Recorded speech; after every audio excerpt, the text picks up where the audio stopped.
여러분 보시기에 지금 몇 명이 있는 것 같습니까? 지금 여기엔 4명이 있습니다. 두세 사람이 내 이름으로 모인 곳에 내가 너희와 함께 하느니라 우리 주님 말씀하셨죠? 총 4명입니다. 나눔 스타방 9화 시작합니다!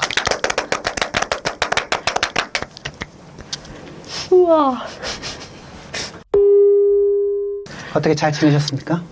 네, 추석 잘 보내고 일상 복귀하는데 살짝 힘들었지만 돈은 벌어야 하니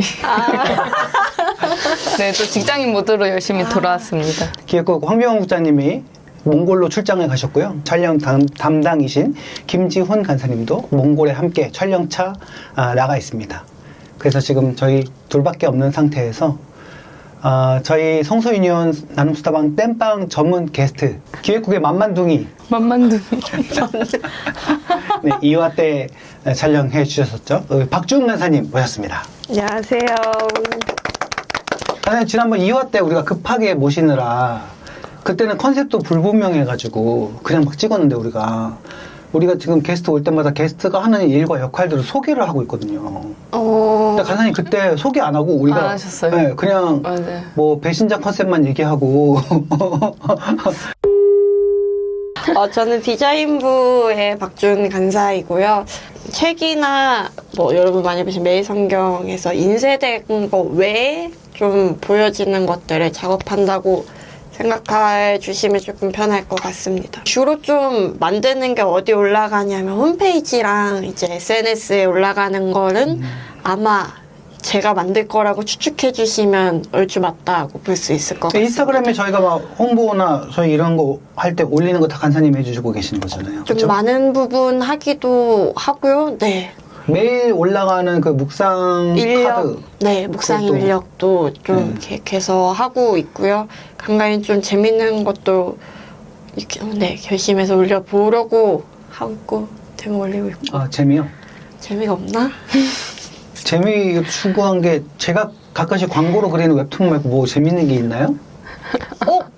팔로우 안 하셨어요? SNS를요? 네. 팔로우 했죠. 네. 네. 제가- 저 처음부터 다시 하면 안 돼요? 제가 팔로우를 안 한 걸로. 하면 안 돼. 처음부터 다시 하죠. 이런 멘트 좋아요. 이거 그대로 올릴 거거든. 아니, 근데 지난번에도 네. 처음부터 뭐 다시 그거 간사님이었나? 인사 다시 하겠다고 그랬었나? 올리셨잖아요.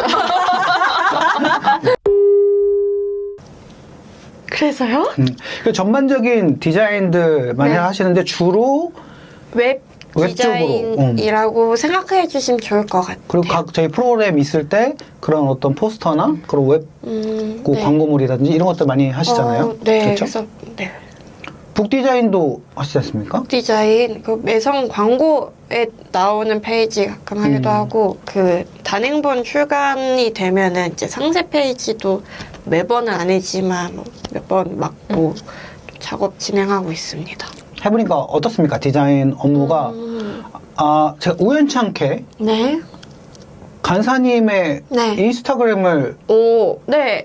보게 됐는데 생각보다 오래 전부터 북 디자인이나 이런 거에 관심이 많이 있으셨더라고요. 그걸 몰랐네요. 맞아요. 네. 네, 사실 그걸 알아봐주니까 되게 고맙죠. 신기합니다. 우리가 웬만하면 성수유년 직원들끼리 좀 인스타 팔로우를 잘 안 하는 그런 분위기인 거기도 해서. 내 팔로 누구 있다. 네. 그래서 저도 팔로우를 웬만하면 안 하는데 그렇게 하다가 이제 박중환사님 인스타그램 하고 딱 들어갔더니 네. 되게 오래전부터 그 관심이 있으셨더라고요. 원래 보니까. 사실 대학생 때부터 좀 관심 분야였던 것 같아요. 뭔가 집중적으로 관심 있는 것도 있긴 하지만 출판에 관해서 디자인에 관해서 그냥 이것저것 찍먹을 많이 했다고 해야 될까요? 거의 약간 초코픽 찍듯이 해서 좀 뭐 인쇄소 가는 것도 재밌게 보고 뭐 이렇게 해보는 거 재밌게 관심은 쭉 있었던 것 같아요. 그래서 하는 일도 만족하고 있습니다.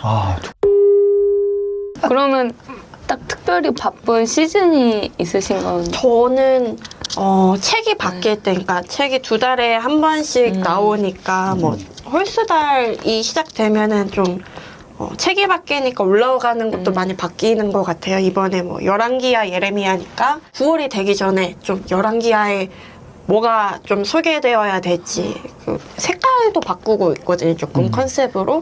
그래서 색깔은 이번에 갈색이니까 갈색으로 뭐 이것저것도 미리 바꿔놓고 또 뭐 조금 인스타그램이나 뭐 이렇게 올라가는 흐름이 묵상을 도와주자라는 전제가 있어서 이 시기에 이런 거를 묵상하니까 이런 게 좋을 것 같다를 조금 염두에 두니까 홀수다 시작할 쯤 혹은 그 전에 약간 더 바쁜 게 있는 것 같기도 하고 또 매달 말에는 웹진을 좀 마감하는 게 있어서 네, 이제 시작이네요. 네, 그런 게 좀 루틴하게 있는 것 같고 뭔가 이렇게 만들면 딱 끝이 아니라 그것도 저희가 또 말씀을 쭉 유지해 나가는 상태니까 사실 그걸 유지해 나가고 중간중간 흐름을 만들기 위해서 이렇게 디자인부까지 계속적으로 말씀 중심으로 일을 하고 있다는 것을 여러분이 좀 알아주시면 좋을 것 같습니다. 주제의 수다 한번 해볼까요? 요즘 묵상하며 자주 흥얼거리는 노래는 입니다. 묵상이 어떤 예배의 형태와 많이 다르지 않다라고 생각하거든요. 그렇기 때문에 예배의 요소 중에 하나는 찬송이 있잖아요. 찬양과 하나님께 노래하는 찬송이 하나의 예배의 요소인데 그래서 개인적인 묵상할 때 저는 찬양을 잘 이용하는 편이긴 해요. 그래서 이런 주제를 한번 던져보았습니다. 그럼 팀장님 먼저. 네. 그럼 네. 제가 먼저 십자가를 질까요? 네. 제가 요즘 많이 흥얼거리는 찬양은 하나님의 열심이라는 찬양이거든요. 제가 이 노래를 어디서 처음 들었냐면 저희 LT실 때 좀 빈 공간이나 이럴 때 음악 틀어주잖아요. 네. 그때 유튜브에 이제 찬양 1시간 듣기 뭐 이런 거 틀었는데 그때 그 곡 중에 하나가 요 곡이 있었어요. 그런데 최근 한 달 전인가 교회 찬양 인도자가 제가 찬양팀에서 기타를 치는데 찬양 인도자가 콘티 곡 중에 하나로 이 찬양을 고른 거죠. 기타로 치면서 연습을 하고 노래를 불렀는데 계속 머릿속에 이게 그 뒤로 엄청 오랫동안 머릿속에 막 수능 금지곡처럼 만들어가지고 무한재생. 네, 그래서 가사가 이렇습니다. 사랑하는 내 딸아, 너의 자금도 내겐 귀하다. 너와 함께 걸어가는 모든 시간이 내게 힘이라. 사랑하는 아들아, 네 연약함도 내겐 큼이라. 너로 인해 잃어버린 나의 양들이 돌아오리라. 조금 느린 듯해도 기다려주겠니? 조금 더딘 듯해도 믿어줄 수 있니? 네가 가는 그 길 절대 헛되지 않으니 나와 함께 가자. 앞이 보이지 않아도 나아가 주겠니? 이해되지 않아도 살아내 주겠니? 너의 눈물의 기도 잊지 않고 있으니 나의 열심으로 이루리라. 하나뿐인 사랑아, 내게 부탁이 있다. 길 잃어 지친 영혼 돌아보라. 나의 품으로 안기어라. 조금 느린 듯해도 이러면서 또 다시 또 후렴이 또 이제 진행이 되는데요. 설교자께서 설교하신 내용에 맞춘 선곡이었어가지고 그 말씀과 더불어 함께 들어가지고 더 많이 은혜가 됐던 것 같아요. 그래가지고 이 후렴 부분이 계속 지금도 계속 혼자서 뭐 설거지를 하거나 뭐 이렇게 멍하니 있을 때 이 찬양이 계속 떠오르는 거예요. 우리는 시간 안에 있고 제한적인 존재다 보니까 하나님 보시기에도 답답한 부분이 있겠지만 우리 또한 우리가 살아가는 곳에서 하나님 왜 이러세요 하는 그런 답답한 부분들이 있잖아요.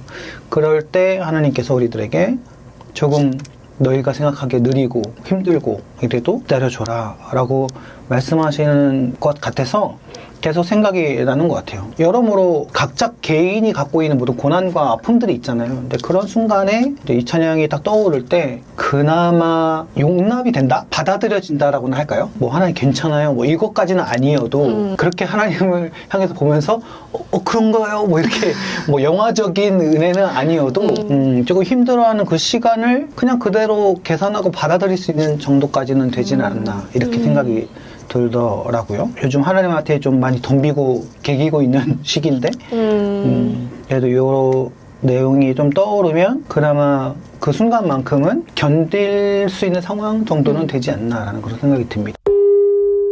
서양 간사님 자연스럽게. 저요? 이렇게. 네. 저는 네. 그 십자가의 전달자라는 찬양인데 남편이 저랑 어릴 때부터 교회를 다녔었지만 중간에 공백이 길었고 저와 연애하고 결혼하면서 교회를 다시 나오면서 본인의 신앙을 만들어 가고 있는 중인데 찬양을 몰라요. 그냥 저는 교회에서 예배할 때 딱 듣자마자 집 가는 길에 오빠가 소연아 근데 이 찬양이 뭐야 하면서 관심을 보이는 찬양이 뭐였냐면 이 십자가의 전달자였어요. 오빠 가사도 그렇고 뭔가 본인의 마음을 건드렸는지 되게 자주 흥얼거리고 둘이 있을 때도 뭐 틀어놓기도 하고 그랬는데 요 근래 계속 그냥 휘파람으로 계속 그 멜로디가 약간 수능 금지곡 말씀하셨던 것처럼 거의 링딩동급으로 거의 계속 맴돌아서 그렇게 흥얼거리면서 혹은 그냥 머릿속으로 뭔가 플레이가 되면서 휘파람 부시는 구간이 궁금해요. 후렴이신지. 아, 그렇게 처음부터. 그냥 이렇게 쭉 처음부터. 무한지세. 그리고 이따가 서로 흥얼거리다 딱 보면 똑같은 부분을 네. 막 부르고 있고 가사가 어떻죠? 가사 한번 아. 읽어주시죠. 좀 가사가 약간 빡센데 난 지극히 작은 자 죄인 중에 괴수 무익한 날 부르셔서 간절한 기대와 소망 부끄럽지 않게 십자가 전케 하셨네. 이런 약간 비장한 찬양인데 괴수라니. 네, 근데 저 맨날 이 죄인 중에 괴수 보면 대학교 때 친구랑 얘기하다가 야, 그 죄인 중에 죄수 맨날 이러면서 말 잘못하고 이랬거든요. 죄인 중에 괴수인데 죄인 중에 죄수. 죄인 중에 괴수가 아니라 괴인 죄인 중에 거꾸로 바꿔서. 네. 네, 그래서 저는 이 찬양을 좀 묵상하면서 그냥 일상생활에서 자주 흥얼거렸던 것 같습니다. 가사가 되게 전투적이라서. 네. 근데 신랑이 믿음을 회복하면서 정말 되게 전투적으로 팍 꽂혔나 보다. 그게. 모르겠어요. 이게 어디에 꽂혔는지는 모르겠는데 아무튼 이 찬양을 엄청 좋아해가지고 그 뒤로도 그냥 이것밖에 모르나 봐요. 다른 거는 아직 입력이 덜 됐고 아직 그 본인의 찬양 리스트에는 약간 이런 이 한 곡이 있는 걸로. 다른 찬양들을 즐겨 듣기는 해요, 신랑이? 아니요, 잘 몰라요. 그래서 예배 때 많이 알아가는 것 같고, 그러니까 예배 외에도 내가 듣고 싶은 찬양은 이제 이게 제일 좋았는지, 예. 그래서 오늘 한번 저녁에 대화를 나눠보겠습니다. 플레이리스트 한번 네네. 알고리즘. 네. 십자가의 전달자. 전달자. 빡센 마음으로. 네, 우리 박주은 간사님. 빡센 마음으로 저는 한 번도 말할 수 없었던 이란 제목이 저도 잘 모르는데 옛날에는 이 같은 곡을 어떤 사모님께서 그게 곡 제목이에요? 네. 한 번도 말할 수 없는? 없었던. 한 번도 말할 수 없었던 네. 이 곡의 제목이라고 합니다. 네, 한 번도. 난 순간 지금 한 번도 이 찬양에 대해서 얘기할 수 없었다고 얘기한 줄 알고. 그게 원래 원제라고 해야 될까요? 그건 지금은 잘 안 사용하는 말이긴 한데 벙어리 고백이라는 제목으로 예전에 나왔던 게 뭐 다시 이 제목 붙여서 나왔다고. 사실 전 묵상할 때는 조용한 게 좋아서 노래를 잘 안 틀고 만약에 찬양이나 뭐 노래를 튼다 하면은 그냥 좀 읽어야 될 책을 읽을 때 주일 준비할 때 이럴 때를 좀 듣긴 하는데 이거는 좀 꽂혔었던 이유가 있어요. 제가 이걸 스냅 여인 본문 나왔을 때 여기 한국이었고 여행지에 있었을 때였거든요. 근데 그 주일날 본문 설교가 그 설교였는데 주일 예배를 데리고 바닷가에 이제 혼자 갔었어요. 근데 스냅 여인이 자신의 아들이 죽었음에도 불구하고 좀 선지자에게 그러니까 애통한 마음을 억누르고 가면서 남에게 잘 하지 못했었던 얘기를 꺼내는 것 같은 그 장면에 약간 이 가사가 생각나면서 그때부터 찾아듣기 시작을 했었거든요. 가사를 조금 네, 읽어봐 주시죠. 네. 한 번도 말할 수 없었던 내 아픔을 들으시고 주 내게 오셔서 내 눈물을 닦으시네. 아무도 들을 수 없었던 내 고백을 들으시고 주 내게 오셔서 그의 품에 안으시네. 주가 필요합니다. 주가 필요합니다. 내 상함 고치는 이 주밖에 없네. 또 주가 필요합니다. 주가 필요합니다. 내 상함 고치는 이 주밖에 없네. 이렇게 나오는 곡이었습니다. 이것도 꽤 오래된 그런 찬양이네요. 네, 처음 나왔던 건 꽤 됐는데 저는 좀 편곡된 걸 보고 듣기 시작을 했었던 것 같아요. 근데 저도 약간 노래를 새로운 걸 많이 듣는 쪽보단 한번 넣어놓으면 정말 사골 우리듯이 이렇게 듣는 편이라 50번은 듣지 않았나 그 이후로. 이 상황이 힘든 게 있었습니까? 그냥 뭔가 이렇게 얘기를 꺼내지 못하는 수냄 여인의 심정이 약간 공감이 됐었던 그런 시기.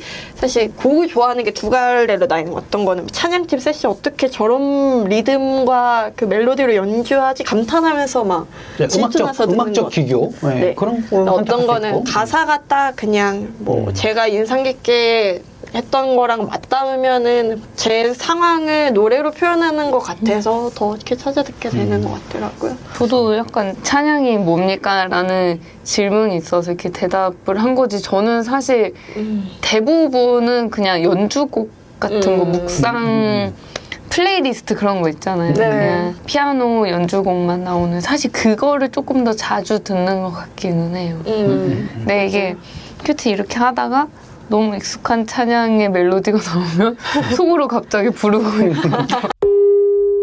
묵상을 기억하고 살아가는데 여러 방법들이 있지만 찬양도 좋은 포인트가 되더라. 그래서 저희 그 찬송가지만 매번 본문마다 찬양의 한 곡씩 소개가 되고 있잖아요. 찬양과 함께 본문을 기억하시는 것도 참 도움이 되지 않을까. 특히 이제 본문의 내용과 얘기하신 것처럼 딱 맞는 그러한 찬양이 딱 떠오른다면 그날 하루 그 본문을 묵상한 것을 기억하기 되게 좋기 때문에 가정 예배도 주일마다 있는 거에 찬양이 적혀 있더라고요. 그래서 제 교회 부서에 있는 선생님은 그 찬양팀 하면 선곡에 항상 난항을 겪으시잖아요. 그거를 이제 끌어와서 이렇게 정하고 하시더라고요. 보통 찬송가라서, 근데 주일 거는, 지금 청소년 매일 성경이라서 찬송가가 아닐 수도 있을 것 같은데요? 청소년. 지금 여기는 찬송가. 주일에 여기 완전하신 그러니까 가정 보통 이렇게 다 가정 예배 아마 다 이런 좀 식으로 PCM으로 많이 나 있는 것 같더라고요.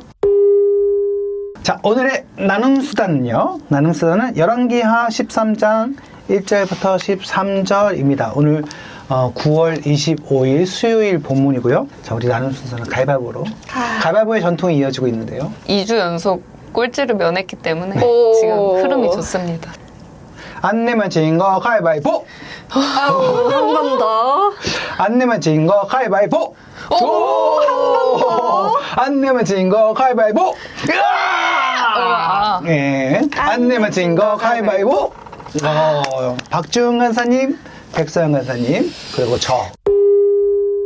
저는 본문이 사실 계속 이어지는 대 안에서 요아스에 대한 얘기를 조금 더 나누기는 하는데요. 지난 주일에 이제 예후 왕조 이후 이렇게 왔다 갔다 하는 왕조들 사이에서 참 다 이렇게 별 볼 일 없구나라는 뭐라서 계속 비슷한 패턴인 것 같은데 처음에는 제목이 그 아버지의 그 아들이라고 나와 있더라고요. 근데 참 어쨌든 계속해서 나와 있는 여로보암의 죄를 이번에도 역시 따라하고 그래서 여호와께서 화나셨음에도 간절히 기도하고 고통을 들어주셨지만 다시 죄를 짓고 그래서 또 다시 우상 남겨두고 또 죄를 따라하고 그렇게 또 왕조가 바뀌는 어떻게 보면 되게 긴 역사의 이야기를 함축적으로 하다 보니까 이렇게 나오는 거라고는 하겠지만 돌이켜지지 않는 이유가 뭘까라는 궁금증이 이젠 좀 생기는 것 같아요. 왜 이렇게 정신을 못 차릴까라는 그런 생각을 했는데 사실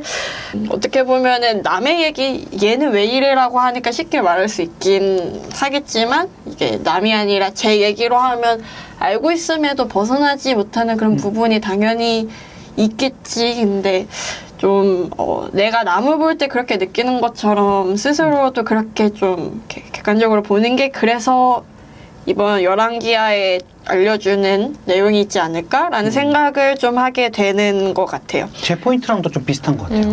먼저 하길 잘한 것 같은데. 겹치는 건 아니지만 네.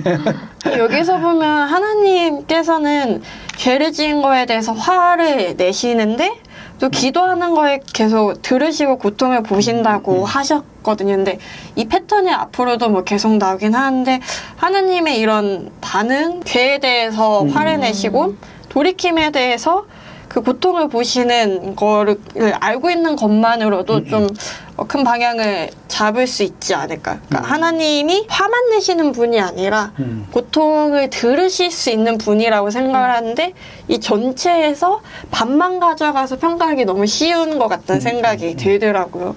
또 제가 아까 꼽은 곡이 한 번도 말할 수 없었던 이런 것처럼 그러니까 어떤 거는 들으실 수 있게 말해야 되는 것도 필요하다라는 생각이 들었어요. 고통을 보실 뿐만 아니라 네, 여기에도 기도를 들으신다고 하는데 기도도 말하지 않고 뭐 하면은 네, 하나님을 이렇게 좀 왜곡되게 표현할 수밖에 없는 거 아닌가. 내가 그렇게 인식하는 것도 아쉬운 거긴 하지만 제가 그렇게 인식하는 걸로 다른 사람들이 인식하는 것도 좀 더 속상한 부분이지 않을까라는 생각이 들어요. 요아스가 이렇게 뭐 하나님 앞에 나왔을 때 요아스 왕 아래 있었던 백성들은 그 당시 하나님을 어떻게 바라봤을까라는 궁금증?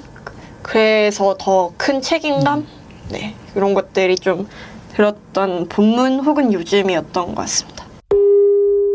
저는 이제 순에서의 제목은 벗어나지 못한 죄의 길인데 되게 처음에서 굉장히 그 스트레이트의 그렇죠. 제목이라서 제목이죠. 살짝 놀랐는데 뭐 아무튼 이 악한 행동 그리고 여호와스가 간절히 용서를 구하고 들어주셨다. 근데 또 죄가 반복이 되고 그 다음 세대에도 반복되는 걸 보면서 아무리 우리가 그 되게 관성적인 죄가 있다고 한들 그래도 선함은 추구하면서 살아야 되지 않을까. 그러니까 결국 우리가 또 반복이 되어도 그래도 우리가 방점을 찍고 살아가야 되는 삶이 아닌가라는 생각을 했는데 제 삶을 좀 생각해 보니까 삶에서의 방향이 흔들릴 때 아니면 무언가 본보기가 필요할 때 자연스럽게 저는 저희 부모님을 생각할 수밖에 없더라고요. 그러니까 저희 어머니가 기억나는 모습이 제가 정말 어렸을 때 안방에 분명 어머니가 계신데 조용하신 거예요. 그래서 문을 살짝 열어봤는데 침대 위에 이걸 펴놓으시고 그 위에 이렇게 기도를 하고 계신 거예요. 근데 저한테는 그 모습이 아직도 잊혀지지 않는데 엄마가 그 말씀 앞에 무릎을 꿇고 기도했던 그 모습이 잊혀지지 않는 거 보면 나도 결국 그런 모습을 갖길 바라는 거 아닐까. 그리고 그렇게 살아가고 싶어하는 마음이 아닐까라는 생각이 들더라고요. 그래서 엄마가 나에게 그런 모습을 남겨줬던 것처럼 유산이죠, 유산. 네, 다음 후대의 생길이라니까 너무 거창한데 애를 낳으면 애를 낳으면 어쨌든 또 누군가는 저의 모습 보고 아주 작은 거라도 배우지 않겠어요? 그러니까 그걸 생각하면 그래 내가 뭐 죄를 짓고 또 후회스러운 삶을 살아가는 시기가 있겠지만 결국에는 나도 어떤 선함과 하나님 바라시는 그런 그리스도인의 모습을 바라며 2보 전진 1보 후퇴? 아닌데? 2보 후퇴 1보 전진? 1보 후퇴, 2보 전진. 그쵸, 그거겠죠? 1보 전진? 2보 후퇴. 네. 2보 후퇴하기 위해서 1보 전진을 하는 건 아니겠죠? 네. 말하면서 좀 이상했는데 1보 후퇴 2보 전진 같은 삶을 살아야 되지 않을까 네, 그런 생각을 하게 됐습니다. 본문의 디테일한 부분을 얘기해 주셨다면 저는 흐름에 관해서 좀 얘기를 하자면 이러한 죄인대 왕들의 나열이잖아요. 그러면서 이 본문을 오늘 본문도 쭉 읽으면서 그래 다 뭐 제목들이 뭐 벗어나지 못한 죄의 길, 뭐 그 아버지의 그 아들 어떤 죄의 모습들인데 하나님이 이 본 말씀을 우리들에게 주시면서 어떤 마음이셨을까라는 그런 생각들을 했거든요. 얘네들처럼 못되지 말고, 그러니까 너도 착하게 살아 이 얘기인지. 응? 왜냐하면 디테일하게 이 왕들의 모습으로 들어가면 말씀이 악하게 표현한 왕일지라도 실제적으로 역사적으로 기록된 어떤 행적들과 왕으로서의 어떤 업적들을 보면 꽤 괜찮은 사람들이 많거든요. 예를 들어서 뭐 아합 왕 하면 진짜 완전히 우리가 봤을 때 정말 개 나쁜 놈이잖아요. 성경에서는. 그렇지만 그 역사 속에서 기록된 아합 왕의 어떤 왕으로서의 업적이나 이런 것들을 기록한 걸 보면 마치 옛날에 우리가 뭐 이집트 왕조의 뭐 스핑크스 뭐 이런 뭐 그런 업적들 보는 것처럼 이것저것 한 게 있더라고요. 그러니까 우리가 마냥 머릿속으로만 생각하는 악한 역할과 뭐 이게 아니라 디테일하게 들어가면 말씀이 표현하고 있는 것만큼 되게 명확하게 저 사람 나쁜 사람이라는 것이 그렇게 티가 안 날 수가 있다는 거죠. 그러니까 여기서 두 가지 볼 수 있는 것은 가까이 들어가면 그렇게 확 티나지 않는 나쁨이지만 하나님의 입장으로 평가했을 때는 또 말씀이 평가하는 것처럼 악한 사람이다라는 것은 그냥 내가 스스로 그러니까 난 말씀을 가지고 착하게 살아야 돼라는 그런 개념보다도 확실히 이런 결정을 하고 적용을 하고 묵상을 할 때 하나님이 보시는 시각에서 내가 어떻게 선하게 될 수 있을까라든지 어떻게 착한 삶을 살아갈 수 있을까라든지 어떻게 변화될 수 있을까라든지 그 하나님이 보고 계시다라는 그 시각을 염두에 두지 않고만 생각을 한다면 되게 끊임없는 이렇게 반복되는 그런 헛된 수고가 될 수밖에 없지 않을까라는 생각들을 하게 되는 거죠. 다른 표현으로는 우리가 신학적으로 배울 때 은혜는 값없이 받는 은혜라고 지난번에 헌병 목사님도 얘기하셨잖아요. 우리가 할 수 있는 건 아무것도 없다. 그렇다면 우리가 선하게 사는다는 표현 자체가 이슈가 의미가 있을까? 그러니까 아예 불가능하니까 필요 없어. 우리는 그거 없어도 돼. 이게 아니라 그런 식의 사고로만 딱 끝내는 게 교훈적으로만 끝내는 게 무슨 의미가 있을까라는 생각들을 좀 더 하면서 말씀이 계속 우리들에게 던져지는 그 본의를 계속 찾으려고 하는 그런 느낌이죠. 그래서 하나님이 왜 이 본문을 기록하셨고 왜 우리들에게 던져주셨을까 했을 땐 한편으로는 그래 그러니까 이렇게 악한 길을 걷지 말아야 돼. 뭐 시편 1편의 말씀처럼 그렇게 적용할 수 있겠지만 또 한편으로는 우리의 한계와 어쩔 수 없음도 같이 얘기하고 있구나라는 그런 생각들을 하면서 어떤 것을 붙들어야 정말 우리가 살 수 있을까? 진퇴양난인 거예요. 사실은 그래 착하게 살아야지 결단하지만 안 된다는 거 알고 있잖아요. 두 번째로는 성경이 말씀 이 본문을 주면서 니네는 어쩔 수 없이 이런 존재라고 말하고 있다면 이것 또한 뭐 답이 없는 거잖아요, 결국엔. 답은 결국 나한테 있는 게 아니지 않을까라는 생각을 하면서 하나님이 계속 지금 너희는 지금 이런 상태고 나는 지금 이렇게 안타깝게 보고 있으며 계속 이런 상황들을 끊임없이 설명하고 계신다라는 그런 느낌을 받은 거죠. 그러니까 뭐 더 나아지고 뭐 이런 거는 둘째 치고 성경이 주는 하나님의 말씀을 우리에게 주는 그 뉘앙스는 지금 우리 상태가 이런 상태야를 계속 강조하는 그런 느낌? 그 북이스라엘의 왕들은 전부 다 악한 왕들이지만 남유다에는 그래도 좀 조금씩 소망들이 보였죠. 그래도 결국에는 망했거든요. 어떠한 더 나아지고 회복되어지는 결과물은 제가 봤을 때 이거의 최종본은 구원을 받는 그 순간 우리가 죽어서 천국에 가거나 또는 우리 주님이 오시는 그 순간의 완성이고 지금은 이 상태를 인지하면서 이 허접한 상태에서도 하나님께서 우리를 쓰시는 그 어떤 상태를 끊임없이 생각해내는 것, 그 씨름을 하는 것이지 않을까라는 생각을 한 것이죠. 왕들이 이렇게 못됐어. 그러니까 하나님이 싫어하셨어. 그러니까 우리는 하나님이 좋아하도록 착한 일을 하고 더 잘 살아야 돼. 라고 이렇게만 생각하는데 좀 약간 질렸다고나 할까요? 네. 피곤함을 느꼈다고나 할까? 네. 왜냐면 또 이렇게만 생각해버리면 너무 주변에 실망을 많이 하는 것 같아요. 저 스스로에게도 물론 그건 기본으로 깔려있고, 뭐, 한국교회 위기니 어떠니 막 얘기를 하면서 여러 가지 분석들을 하잖아요. 근데 뭔가 바뀔까? 그래서 결국에는 뭐 더 좋아지는 답은 있을까? 라는 생각들을 던지면서 되게 더 힘이 빠진다고나 할까요? 네. 그래서 그냥 이 상태를 설명하는 그 자체에 어떤 하나님의 의도나 이런 쪽으로 좀 더 저는 집중을 하게 됐던 것 같아요. 상태를 뭔가 설명하는 거 말고 하시는 하나님의 의도에 관점을 바꾸는 것만으로도 되게 희망이라고 하는 것도 좀 그렇지만 다른 생각을 해볼 수 있게 되는 것 같아요. 또 이렇게 얘기하면 누군가는 그래서 뭐 우리는 결국 할 게 없다는 얘기냐 그럼 가만히 있으면 된다는 얘기냐 뭐 이렇게 또 얘기하실 수도 있겠지만 그게 아니라 이제 그래서 결국 이 본문에 하나님이 상태를 설명하고 결국에는 우리가 뭔가 선택하는 액션을 취해야 되는 원동력은 저는 개인적으로 창세기 1장에 있다고 생각하거든요. 창세기 1장 1절을 개인적으로 좀 다르게 다른 포인트로 좀 읽으면서 되게 성경 전체적인 이런 부분에 좀 답을 많이 얻었는데, 하나님의 입장으로 1인칭으로 이걸 바꾼 거죠. 그러면은 태초에 하나님이 천지를 창조하시니라를 하나님이 스스로 설명하면서 이렇게 말씀하시진 않을 거 아니에요.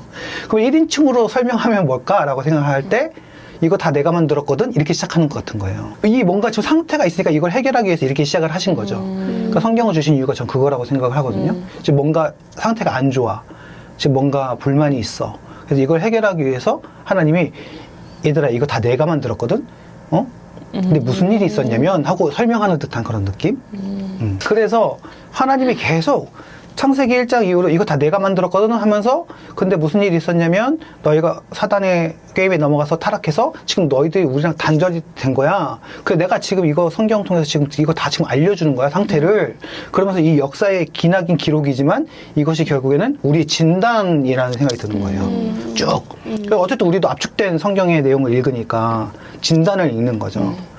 결국에는 그래서 진짜 우리가 할 수 있는 건 아무것도 없고, 우리가 잘나봤자 못나봤자 이 인간들이랑 똑같고 할 수 있는 게 아무것도 없는 그런 인간들이구나, 은혜로 살아가는 것이구나. 그래서 하나님이 지금 그걸 진단하시면서 우리를 지금 끌어올리고 있구나. 그럼 뭘 해야 되지? 라는 생각을 할 때 결론은 그냥 우리의 살아가는 일상의 삶의 가치를 그냥 숨 쉬면서 겨우겨우 살아갔던 삶이라면, 이제 하나님이 우리를 되찾아가려는 일상이고 우리를 되찾아가려는 우리 삶의 가치라는 것을 깨닫고 그 가치 부여대로 똑같은 하루지만 살아가는 거죠. 저는 겉은 변하지 않는다고 생각해요.